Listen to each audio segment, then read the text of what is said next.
시편 94편 17절로 19절 말씀 우리 같이 한 절 한 절 읽도록 하겠습니다. 17절 먼저 읽습니다. 시작. 여호와께서 내게 도움이 되지 아니하셨다면 내 영혼이 벌써 침묵 속에 잠겼으리로다. 여호와여, 나의 발이 미끄러진다고 말할 때에 주의 인자하심이 나를 붙드셨사오며 내 속에 근심이 많을 때에 주의 위안이 내 영혼을 즐겁게 하시나이다. 아멘. 하나님이 일하시면 열매는 언제나 우리에게 주어집니다.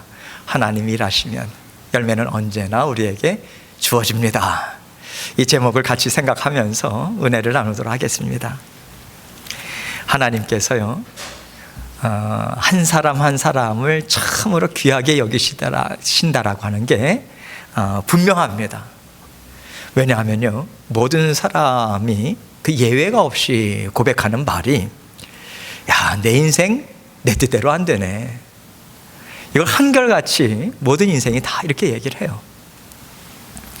이 얘기는요, 하나님께서 한 사람도 빠지지 않고 그 인생에 개입하시고 간섭하시고 다스려 나가신다는 거예요.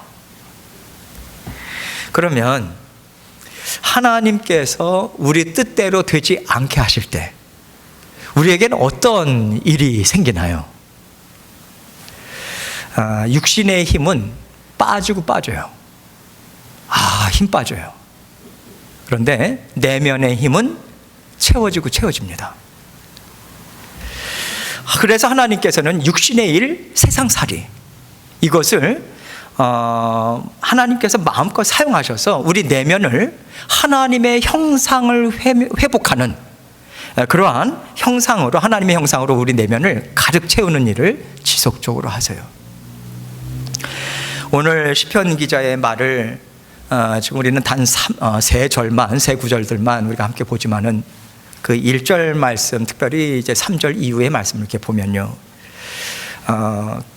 지금 시편 기자가 정확히 어떤 시편 기자가 썼는지는 알 수가 없습니다. 어떤 배경에서 쓴지도 알지 못하지만 한 가지 확실한 것은 그 시편을 올려드리는 그 내용을 봐서는 온 세상에 악이 아주 가득 찼던 것 같아요. 세상살이가 너무 혹독하다. 그러니까 힘든 것은 세상살이에 당연한 것인데 혹독할 정도로 너무 힘에 겨운 거예요. 그래서 시편 기자가 하나님을 잘 알고 있는 사람입니다. 그럼에도 불구하고 육신의 세상살이에 얼마나 치였는지 그의 내면이요, 흔들려요. 우리가 시편을 읽다 보면 앞부분의 내용들을 보면 시편 기자가 이리저리 그의 심령이 요동쳤다라고 하는 것을 우리는 금방 알아차릴 수 있어요. 어떤 마음이었겠는가? 하나님은 또 가만히 계시더라. 하나님은 또 나에게 아무 힘도 안 되시더라. 세상의 힘이 하나님보다 더 확실한 것 같더라. 이런 생각들이 시편 곳곳에서 읽혀집니다. 그랬던 그가 이제 하나님께서 붙들어 주시는 마음이 있었어요. 그래서 그 마음을 붙들고 지나온 세월들을 쭉 지나오면서 시편 기자가 깨닫는 거예요. 하나님께서 나에게 인생의 답을 주고 계신 거였구나. 하나님이 내 속사람을, 내 내면을 강하게 빚으시고 하나님께서 그렇게 나를, 속사람을 만지고 계신 거였구나. 나를 그냥 놔두신 것이 아니었구나. 이거 깨달아요. 그 깨달음을 가지고 자신의 실패도 돌아보고 우둔함도 돌아보고 또 하나님께서 주시는 깨달음으로 인생을 다시 한번 재해석하고 생각해보는, 그 하나님 앞에서 하면서 여과 없이 하나님 앞에 올려드리는 시편이 오늘 94편의 시편입니다. 하나님께서 무엇을 깨닫게 하셨을까? 어떻게 그의 마음을 붙잡아 주셨을까? 오늘 17절 말씀 보면요, 시편 기자는 이렇게 고백하고 있어요. 17절 같이 읽겠습니다. 시작. 여호와께서 내게 도움이 되지 아니하셨다면 내 영혼이 벌써 침묵 속에 잠겼으리로다. 여기 침묵이라고 하는 단어는 죽음과도 같이 빗대어서 쓸 수 있는 용어입니다. 그 당시에 이스라엘 백성들은 침묵, 그러면 죽음이라고 하는 것을 직접 대고 사용하기를 꺼려했어요. 그래서 돌려서 얘기할 때 침묵 속에 깊이 잠긴다, 이렇게도 표현을 했습니다. 그래서 이 얘기가 뭐냐면 하나님의 자녀인 시편 기자가 죽은 사람처럼 됐었다, 이 얘기인 거예요. 우리가 보통 살면서요, 야, 나 이게 살아있는 거냐 죽어있는 거냐, 우리가 그런 표현들 많이 하잖아요. 그런 표현할 때 우리의 심령 상태나 우리의 상황이 어떨 때입니까? 하나님께서 우리에게 기쁨을 주시고 하나님을 알아가는 지혜를 주시거든요. 못 누려요. 우리가 마치 죽어라 하네, 이렇게 바닥을 치는 듯한 그때는요, 하나님이 알아가는 기쁨 못 누립니다.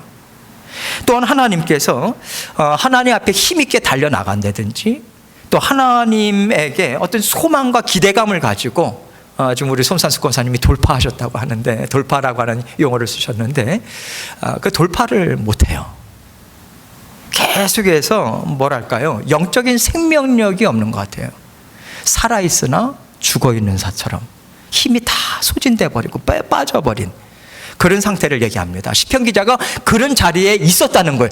하나님이 그런데 도와주셔서, 붙들어 주셔서 그 자리에 서 있지 않게 되었다, 그 얘기를 하는 것입니다. 그래서 이 뉘앙스가 뭐냐면, 야, 하나님이 나를 안 도와주셨다면 끝장날 뻔했다, 정말 아찔하네, 이런 뉘앙스를 가지고 지금 이 고백을 하고 있는 거예요. 하나님의 도우심이 너무 감사한 거죠. 그러면서 하나님의 도우심이 또 어떠한 방향에서 왔는가? 18절 말씀 우리 같이 읽습니다. 시작. 여호와여, 나의 발이 미끄러진다고 말할 때에 주의 인자하심이 나를 붙으셨사오며. 발이 미끄러진다라고 하는 것은 실족한다는 거예요. 실족한다. 그런데 이 발이 미끄러진다라고 하는 그 시제를 보면요, 단지 한번 삐끗해서 어이구 큰일 날 뻔했네, 이 정도가 아니라 미끄러지고 계속 그것이 반복되는 그런 지금 이야기를 하고 있어요. 이 말씀이 지금 시편 기자가 앞부분에서 고백한 그런 내용들을 보면 아주 세상이요, 우리가 그 믿음의 삶을 살지만 참 세상 지겹다, 이게 이런 얘기를 할 때가 있습니다. 이게 정의가 없는 것 같아요. 얼마나 불의가 판을 치고 악인들이 정말 판을 치는지. 하나님 살아계십니까? 진짜 살아계시다면 사회꼴이 이게 도대체 뭡니까? 나라꼴이 이게 뭡니까? 그것 때문에 우리가 막 분노가 우리 마음 가운데 일어날 때가 있어요. 그뿐입니까? 세상살이는요. 그런 사회 기강이나 모든 것들이 흔들릴 때는 사람들이 기본적인 양심이나 이런 것들이 무너져 간다는 거거든요. 세상살이가 얼마나 힘든지 몰라요. 그래서 계속해서 세상살이에 눌려서 허우적거리는 거예요. 지금 미끄러진다라고 한 그런 것이 지금 시편 기자의 고백, 그 경험을 고백하고 있는 거거든요. 허우적거려요. 막 발버둥 쳐요. 그런 가운데 하나님께 부르짖었다는 거예요. 큰 하나님의 은혜죠. 정말 큰 하나님의 은혜입니다. 하나님께 부르짖을 수 있다라고 하는 것 자체가 은혜거든요. 부르짖을 때 하나님께서 붙들어 주셔서 하나님, 제가 이 시편에 감사를 하나님께 올려드리게 됐어요. 이게 저의 힘이겠습니까? 놀라운 하나님의 붙들어 주심입니다. 지금 이것을 이야기하고 있는 거예요. 하나님께 감사를 올려드리게 됐습니다. 근데 제가 여기에서 한 표현을 지금 말씀드리지 않았죠? 인자하심. 중요해서 제가 이것을 강조하고 싶습니다. 하나님이 우리의 부르짖음에 응답하시는 그 근거가 뭐냐? 시편 기자가 이걸 얘기하고 싶은 거예요. 우리가 부르짖을 때 하나님께서 기도에 응답하시는 그 이유가 뭐냐? 하나님의 인자하심이더라, 이 얘기를 하고 있는 거예요. 시편 기자는 이것을 처절하게 깨닫습니다. 아주 이거를 부인할 수가 없는 거예요. 왜 그렇습니까? 시편 기자가 헤맸잖아요. 하나님이 나를 붙들어 주시면은 내가 의로움을 붙잡아서 나의 부르짖음을 들어주신 것이 아니더라. 내가 열심히 달려나가서 내 간구를 들어주신 게 아니더라. 내 믿음이 굳건해서 하나님께서 나를 붙잡아 주신 게 아니더라. 그 얘기하고 있는 거예요. 여러분, 시편 기자뿐만 아니라 우리가 세상살이가 참 어려울 때 우리가 경험하는 것이 무엇입니까? 내면이 깨어져요. 깨져나가요. 우리가 의심하고요, 하나님의 사랑도 능력도 또 여러 가지 일들의 하나님의 말씀도 우리가 의심합니다. 의심할 때마다 자동적으로 세트로 따라오는 게 뭡니까? 좌절이에요. 낙심입니다. 여러분, 이렇게 우리의 내면이 요동칠 때 믿음을 찾아볼 수 있겠어요? 믿음이 있고 또 온전한 신뢰가 있어야 힘을 얻을 수 있을 텐데, 온전한 신뢰도 없어, 믿음도 없는데 어디서 지혜를 얻겠으며, 어디에서 힘을 얻겠으며, 어디에서 살아갈 소망을 얻을 수 있겠어요? 아무것도 없는 거예요. 다 뭔가 막 그 흩어져 버리는 느낌 있잖아요. 잡히는 거 하나도 없이 다 흐트러져 버려 있는, 무질서하게 그 상태인 거예요. 그런데 그런 상황에서 우리를 건져내 주시고 우리를 구원해 주시는 근거가 뭐냐? 하나님의 인자다, 이 얘기예요. 여러분, 그 인자하심이라고 하는, 하나님의 인자라고 할 때 사실은 이 인자라고 하는 단어는 헤세드라고 하는 단어, 이 단어인데 이걸 한국말로 어떠한 표현으로도 완전히 이 의미를 담아낼 수 있는 단어가 사실은 없습니다. 그래서 사랑으로도 은혜로도 긍휼로도 자비로도 여러 가지 하나님의 그 성품을 다 모아놓은 곳이 인자가 아닐까, 그런 생각이 드는데, 이 인자하심의 특징이 뭐냐면 우리가 죄인이어도 상관이 없다는 거예요, 하나님은. 그래서 우리가 구원받았잖아요. 우리가 더럽혀져 있어도 하나님 앞에서는 큰 문제가 되지 않는다는 거예요. 하나님의 사랑을 끊지 못한다는 거예요, 그 더러움이. 우리가 하나님을 원망하고 불평하고 심지어 하나님 앞에 삿대질을 하고 있는 그 자리에서도 하나님은 우리를 불쌍히 여기시더라. 긍휼을 베푸시더라. 은혜를 베푸시더라. 이게 인자입니다. 얼마나 오래 참아주시는지. 하는 것마다 심판을 했다면, 하는 것마다 정죄를 했다면 우리가 살아갈 수 있겠습니까? 10분을 우리 못 삽니다. 심판의 값은 사망이에요. 그런데 하나님은 심판을 하지 않으시고 정죄도 하지 않으시고, 너는 내 아들이라고, 내 딸이라고 하나님께서 참아주시네요. 불쌍히 여겨주시고, 너는 내 아들이 사랑하는 자녀라고 늘 어여쁘게 보시더라. 그래서 우리가 성령께서 깨닫게 해주시는 그거 정말 지푸라기처럼 붙잡고 나갈 때 화락 안아주시고 건져내 주시는 분이 하나님이시더라. 그게 하나님의 인자예요. 결국 시편 기자가 무엇을 지금 고백하는 거냐면, 하나님 앞에서 나는 없습니다. 하나님 은혜밖에 없습니다. 마치 사도 바울이 나의 나 된 것은 하나님의 은혜입니다. 그 고백을 하나님께 올려드렸던 것처럼 시편 기자도 마찬가지예요. 하나님께서 은혜가 있어서 내가 마구 흔들렸을 때도 넘어지지, 내가 거기서 헤어나오지 못한 게 아니라 하나님께서 건져내 주셨어요. 내 믿음조차도 건져내 주셨습니다. 내 믿음조차도 지켜주셨습니다. 이 고백하고 있는 거예요. 믿음을 어떻게 우리가 스스로 붙잡을 수 있겠어요, 여러분? 하나님의 은혜 속에서 저는 살아온 게 맞습니다. 지금도 하나님의 은혜 가운데 살고 있습니다. 앞으로도 하나님의 은혜 가운데 저는 살게 될 것입니다. 이 심정을 담아서 지금 시편 기자는 이 고백을 올려드리고 있는 거예요. 그러면서 소망이 생기네요. 그의 삶 가운데 소망이 생겨요. 19절 말씀을 우리 같이 읽습니다. 시작. 내 속에 근심이 많을 때에 주의 위안이 내 영혼을 즐겁게 하시나이다. 시편 기자가 발이 미끄러졌다 그랬잖아요.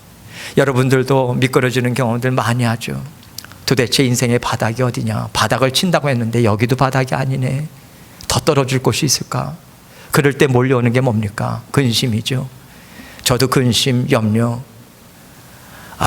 참 숨을 제대로 쉴 수가 없는 거예요. 사는 게 사는 것 같지 않고. 근심이 얼마나 많았겠으며 의심이 얼마나 많았겠습니까? 그런데 그 시편 기자의 영혼을 즐겁게 하셨대요. 뭐가요? 주의 위안이, 주님의 위로가, 주님의 격려가, 주님의 말씀이죠. 격려, 위로, 힘치에 담대한 평안함 다 어디로부터 옵니까? 하나님의 말씀이죠. 하나님은 언제나 먼저 말씀을 먹이십니다. 하나님의 일하시는 원리가 그러해요. 순서를 바꾸지 않으세요. 말씀을 먼저 먹이십니다. 말씀을 먹이시면서 하나님께서는 가만히 계시는 게 아니라 우리로 하여금 깨닫게 하세요. 아, 그렇지. 하나님은 냉정한 하나님이 아니시지.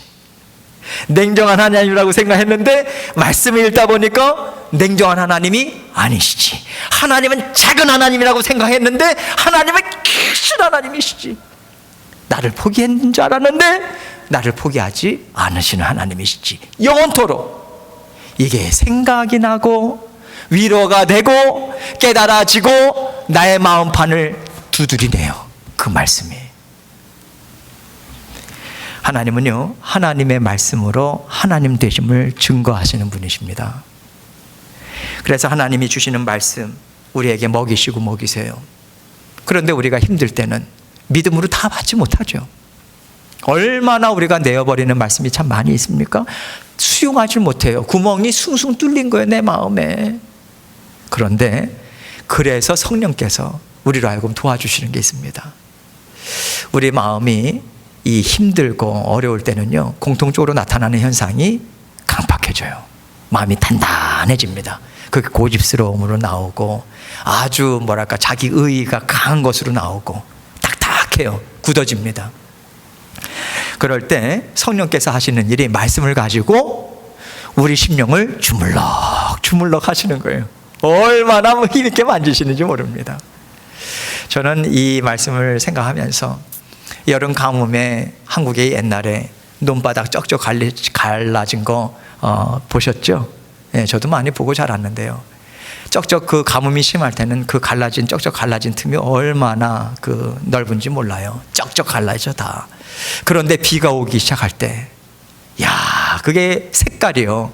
촉촉히 적셔지면서 그 구멍들이나 그 틈새들이 다 메꿔지네요. 그러면서 흙들이 이렇게 무너지기 시작하면서 그것이 골고루 이렇게 촉촉히 적셔지는 그거를 보게 되잖아요. 성령께서 그 일 하십니다. 말씀을 통해서 우리에게 그렇게 만져주시면서, 그리고 우리의 심령이 딱딱하게 굳어진다는 것은 사실은 병이 들었다는 거예요. 아파요. 근데 하나님의 말씀은요, 치유의 능력이 있거든요. 여호와 라파의 하나님, 치유하시는 하나님. 하나님은 말씀을 통해서 우리의 영을 치료하십니다. 어루만져 주십니다. 상처 싸매 주십니다. 성령께서 그 우리 심령에 말씀을 계속해서 밀어 넣어 주세요. 그래서 생각나게 하시고 깨닫게 하시면서 어느덧 우리 마음 가운데 담대함이 생겨요. 한번 일어서 보자. 일어설 힘이 생기는 거예요. 하나님의 말씀이 우리에게 힘을 줍니다. 그럴 때 어느덧 내 근심하는 영, 절망 가운데 휩싸였던 영이 힘을 얻어요. 영이 힘을 얻어야 일어설 수 있는 거 아니겠어요? 힘을 얻습니다. 그래서 위로가 되고요, 능력이 되어서 우리가 이 땅의 삶을 그래도 어려움에도 불구하고 하루하루 살아낼 수 있는 것, 하나님의 은혜입니다. 말씀을 통한 은혜예요. 하나님께서 그렇게 우리로 하여금 하나님의 말씀으로 치유함 받고 힘을 얻어서 그 어려운 가운데 하나님과 함께 살아내도록, 하루하루 그렇게 살아내도록 하시는 거예요. 그렇게 살아가는 거예요, 여러분. 우리가 그렇게 살아가다가 하나님께서 그 다음에 하시는 역사가 있죠. 무엇입니까? 주님의 위안이 우리를 만나주세요. 반드시 하나님의 위로를 경험하게 하십니다. 여러분, 하나님께서 주시는 말씀을 받아서 우리가 어떻게 해서든지 살아보겠다. 여러분 가만히 생각해 보세요. 내가 부모인데 우리 자녀에게 어떤 걸 요구할 때 이거 참 받아들이기가, 참 내 딸이 내 아들이 받아들이기가 어려운 거 알아요. 아는데 그 얘기를 부모로서 한번 해줬어요. 그랬더니 그 아들, 딸이 정말 눈물을 훔쳐가면서 그래도 엄마 아빠 실망시키지 않겠다고 발버둥 칠 때 여러분 어떻게 하나요? 반찬이 달라지죠. 얼마나 기특한지 몰라요. 하나님은요, 그보다 만배 억만배가 더 하겠습니까? 하나님 더 하시는 분이세요. 하나님 기특한 거예요. 어렵죠. 어려운 거 모르시겠어요. 하나님께서 육신을 입고 이 땅 위에서 살아가시는 것, 살아간다라고 하는 것 자체가 얼마나 피곤하고 힘든 일인지 우리 예수님께서 잘 알고 계시기 때문에 우리를 중보해 주고 계시는 거잖아요. 정말 잘 알고 계세요. 암에도 불구하고 너가 그래도 말씀 붙들고 살겠다고 팔버둥을 치는구나. 우리 하나님이요, 그 심령 그대로 내버려 두지 않으십니다. 절대로. 하나님께서 반드시 기쁜 일도 즐거운 일도 우리에게 허락해 주세요. 우리 인생길에 우리의 육적인 피로도 채워주시면서 우리의 영의 피로도 채우시는 하나님이 준비하시고 이 모든 어려움들이나 일들을 이끌어 가주시더라. 시편 기자는 지금 이것을 위로의 말로 우리에게 해주고 있는 거예요. 확신 있게 반드시 하나님의 위로가 기다리고 있다고, 지금 이 길 꾸준히 걸어가라고 그 위로 주고 있는 거예요. 여러분 생각해 보세요. 우리는 완전한 사람이 아닙니다. 여러분 육신의 내면이 우리 내면이요, 우리의 영적인 그 내면이 육신의 환경을 벗어나기가 어려워요. 불가능합니다. 육신을 입고 있는 한은 안 돼요. 우리가 영화롭게 될 때는 그게 완전하게 됩니다. 하나님 앞에 설 때는, 하나님 이제 태교나 됐다, 때가 됐다 와라 할 때는 육신을 벗고 영으로 완전하게 완전체로 영화되거든요. 그때는 하나님 앞에 완전하게 이렇게 서겠지만 그 전까지는 육신의 일과 우리 내면의 일은 같이 맞물려 있어요. 영향을 받지 않을 수가 없습니다. 그래서 우리가 육신의 일을 걱정하면서 준비하는 것 아니겠어요? 그래서 우리가 하나님께 무슨 기도를 합니까? 하나님, 육신의 것을 채워주시면 제가 더 힘을 내서 열심히 주님을 따를 텐데, 아니 이거 먼저 채워주시면 뭐가 안 되겠습니까? 채워주십시오. 그렇게 기도하고 나가잖아요. 그런데 하나님께서는요, 태균아, 너의 내면의 힘으로 넉넉히 살아갈 수 있단다, 이거 알려주십니다. 먼저 말씀을 내면에 채워주셔서 육적인 필요가 채워지지 않았음에도 불구하고 너끈히 감당할 수 있는 삶으로 하나님께서 그렇게 이끄세요. 먼저 맛보아 알게 하신 다음에 육신의 필요를 채워주십니다. 이 순서가 굉장히 중요해요. 왜냐하면 하나님께서 그래야 우리는요 내면을 중요시 여겨요. 그렇지 않으면 우리는 내면을 내버리고 살아가는 수밖에 없는 죄성이 있는 존재들입니다. 내면에 집중하지 않아요. 절대로. 내면의 영적인 그 자라남이 있어야 우리는 이 땅 위에서 진정한 가치 있는 삶을 살 수 있거든요. 외적인 조건 갖고 우리는 살아갈 수 있는 사람들이 아닙니다. 하나님 앞에 인정 못 받아요. 그래서 내면에 집중하게끔 하나님께서 알려주시고, 자 먼저 내면을 다룰 수 있는 일을 말씀을 통해서 하시고요. 그리고 육적인 필요도 하나님께서는 채워주시고 너에게 기쁨을 주시는 분이시다. 예수님께서 물로 포도주를 바꿔주시잖아요. 이 맛이 도대체 어디서 났냐? 왜 이제야 갖고 왔냐? 우리가 그 고백하게 하신다니까요. 하나님께서 준비가 이미 된 거예요. 하나님 편에서는 하나님의 때까지 하나님이 하셨다는 것을 정말 만끽할 수 있도록 하나님께서 기다리고 계시는 거예요. 밥도 뜸이 들어야 맛있거든요. 하나님은요 이렇게 하나님의 말씀은 참이더라, 이것을 보여주셔서 우리가 성장하고 또 그 내면의 삶을 살아갈 수 있도록 하나님께서는 계속해서 그렇게 우리를 인도하세요. 살아내고 또 하나님이 보여주시면 또 맛보고 또 한 걸음 성장하고, 그리고 또 내면의 힘을 계속해서 키우는 길로 하나님 인도함을 받고. 사실 여러분과 저는요 그 인생의 과정을 다 지나왔어요. 지금까지 그렇게 살아왔습니다. 여러분 이 가운데 아마도 전기를 한 편씩 쓰시라 그러면 아마 책 한 권씩들 다 나오실 거예요. 이민생활부터 해서. 그런데 아무리 우리가 고난을 당하고 어려움이 있다 할지라도 그 가운데 기쁨 없으셨습니까? 있으셨죠? 기쁨이 있었어요. 저도요. 정말 기쁨들 많았어요. 정말 하나님의 말씀은 사실이구나. 제가 주님을 만나고 난 다음에 야, 내 인생 이렇게 살아서는 안 되겠다 생각하고서 하나님께서 주시는 말씀이 사실이라고 하는 것, 참 도전이 많았죠. 안 믿어지는 걸 어떡하겠어요. 안 믿어져요. 그런데 하루에도 수백 번씩 그걸 되뇌이면서 하나님 앞에 그렇게 나아갔을 때 하나님께서 정말 열매를 주시더라고요. 주셨습니다.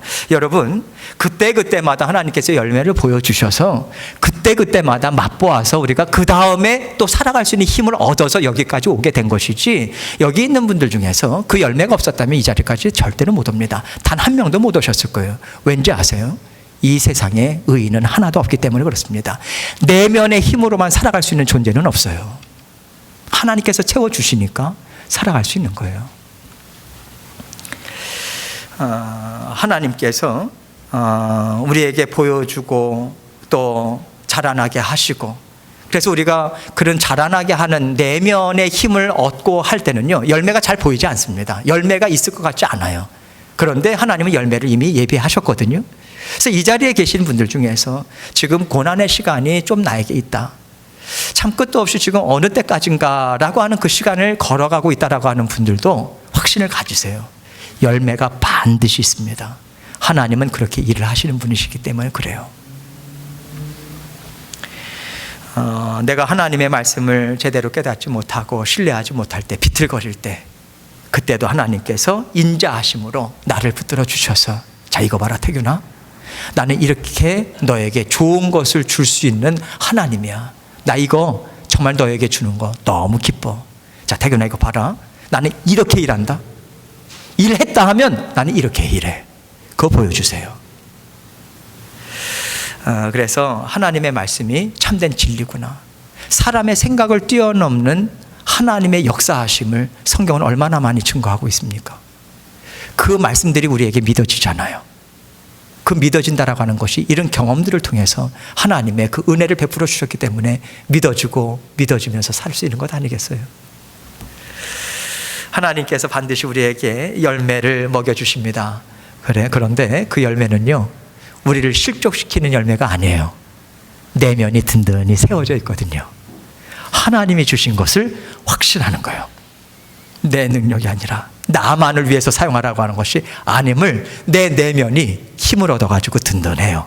그 상태에서 외적으로 하나님께서 부어주실 때 그것이 조화롭게 아름답게 정말 하나님의 정말 영광을 드러내는 일에 하나님께서 그렇게 일을 하십니다. 그래서 우리에게 기쁨이 되는 일은요, 마치 보약을 먹는 것처럼, 영양제를 먹는 것처럼 우리에게 그렇게 하나님께서는 일들을 행해 가십니다.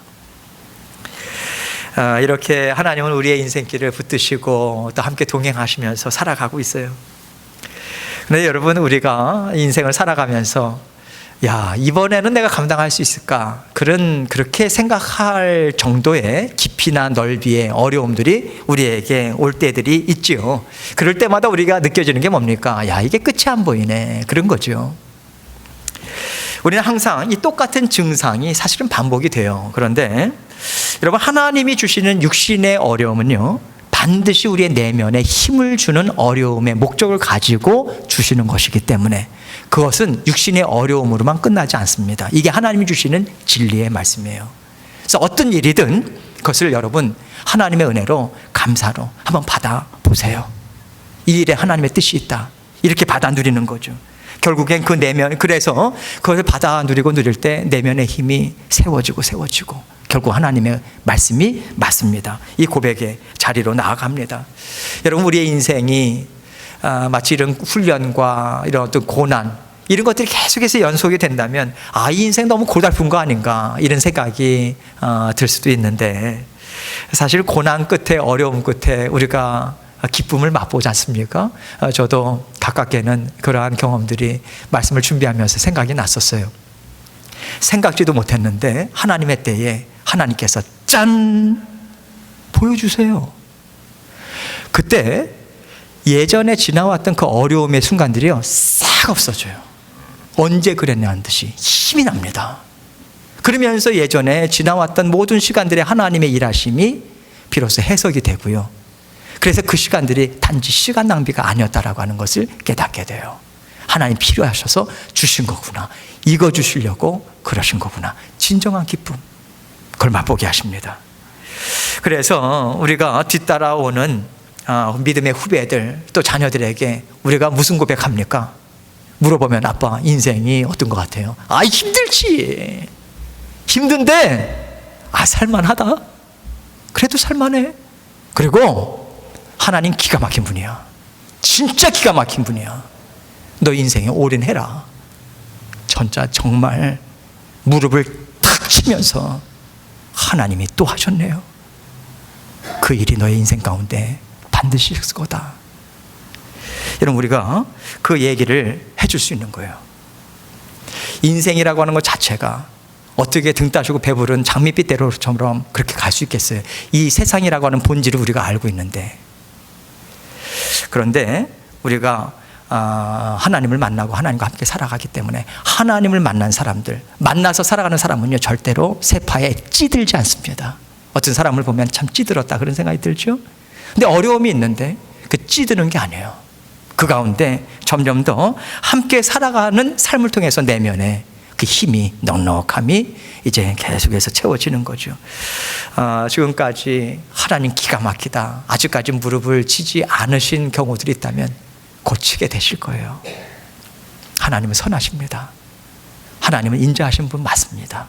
하나님은 우리 가정에, 우리의 모든 일들 가운데 하나님께서 정말 대단하신 하나님이시다, 약속의 말씀을 주시고 이루시는 하나님이시다, 그 고백의 자리로 우리를 반드시 이끌어 놓으실 거예요. 하나님께서 붙잡아 주셨으면 그 길로 가게 되어 있습니다. 우리의 능력으로 가는 게 아니에요. 하나님께서 그 길로 인도하십니다. 기쁨을 주실 때는 그동안의 쓰라림, 아픔 깨끗이 잊을 수 있는 기쁨을 주시는 분이 우리 하나님 되세요. 그 하나님 믿고 또 하나님 앞에 다시 한번 우리의 믿음의 고백 올려드리면서 그래도 주님과 함께 살아가겠습니다, 이 마음으로 주님과 한 걸음 한 걸음 동행하시는 저와 여러분 되시기를 주님의 이름으로 축원합니다. 함께 기도하겠습니다.